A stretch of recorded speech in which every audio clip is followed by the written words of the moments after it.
Peringatan Hari Air dan Hutan Internasional yang jatuh setiap tanggal 21 dan 22 Maret dimaknai mahasiswa dengan menggelar aksi damai di perempatan Jalan Lambung Mangkurat, Banjarmasin, Minggu sore. Puluhan mahasiswa dari 11 perguruan tinggi di Kalimantan Selatan itu tergabung dalam aliansi Badan Eksekutif Mahasiswa BEM se-Kalimantan.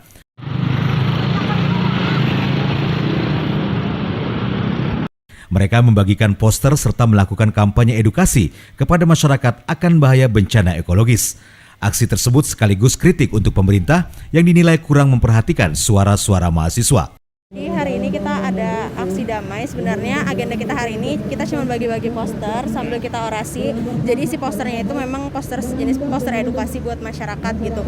Biar kita sama-sama sadar bahwa memang masyarakat ini kita lagi darurat bencana ekologis kayak gitu. Nah, kegiatan kami ini sebenarnya adalah memperingati Hari Air dan Hari Hutan Sedunia. Itu jatuhnya pada tanggal 22 sampai 23 Maret 2021. Nah, jadi ini awal dari rangkaian acara kami karena ini tanggal 21, jadi ini baru praknya gitu. Jadi habis ini insya Allah kami masih ada kegiatan lain. Nanti mungkin kami ada aksi buat mengut sampah dan lain-lain gitu. Jadi ini bentuk kritik juga sih kepada pemerintah walaupun ini masih aksi kecil gitu. Aksi ini merupakan langkah awal dari beberapa rangkaian peringatan Hari Air dan Hutan Internasional. Selanjutnya, Aliansi BEM se-Kalimantan akan melaksanakan kegiatan lain, salah satunya aksi bersih sampah. Dari Banjarmasin, Dirgantara, Kalsel, 1net.